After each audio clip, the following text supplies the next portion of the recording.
یاد کردم آچه جان خانه و ایوانی تره،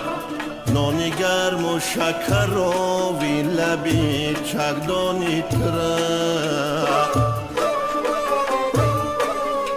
شیشتنای لبی با دیده پزمانی تره، خنده های شکرین و لبی خندانی تره، در دلی باغ پدر جلوه و جولانی تره، آچه جان فهمیدم نه غمی هجرانی تره، آچه جان ای آچه جان، آچه جان ای آچه جان، آچه جان ای آچه جان ای آچه جان جان آچه جان.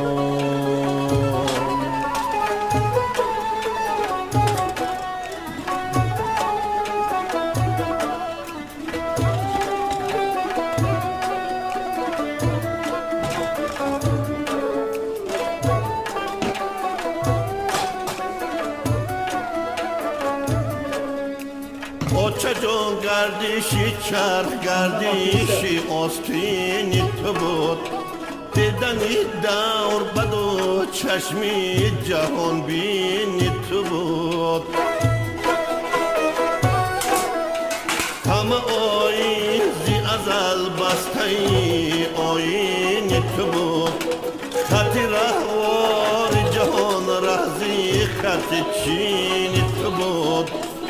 بهار گل زدهی کرتهی نقشینی تو بود، چو چکنوار تو گل دوزی بالینی تو بودی، آچه جان ای آچه جان، آچه جان ای آچه جان، آچه جان ای آچه جان ای آچه جان جان آچه جان.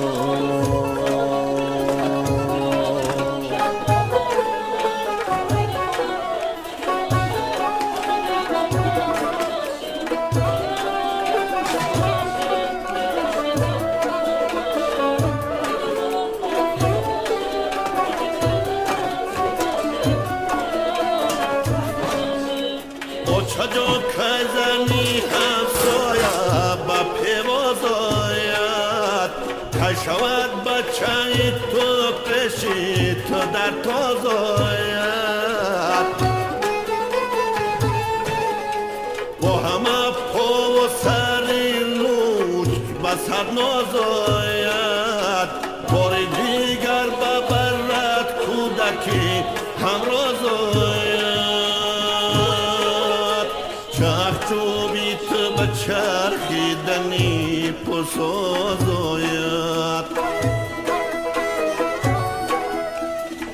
چوبی تو به چرخیدنی پرساز آید، چرخدگی تو پر از مسکه و دورباز آید، آچه جان ای آچه جان، آچه جان ای آچه جان، آچه جان ای آچه جان ای آچه جان جان آچه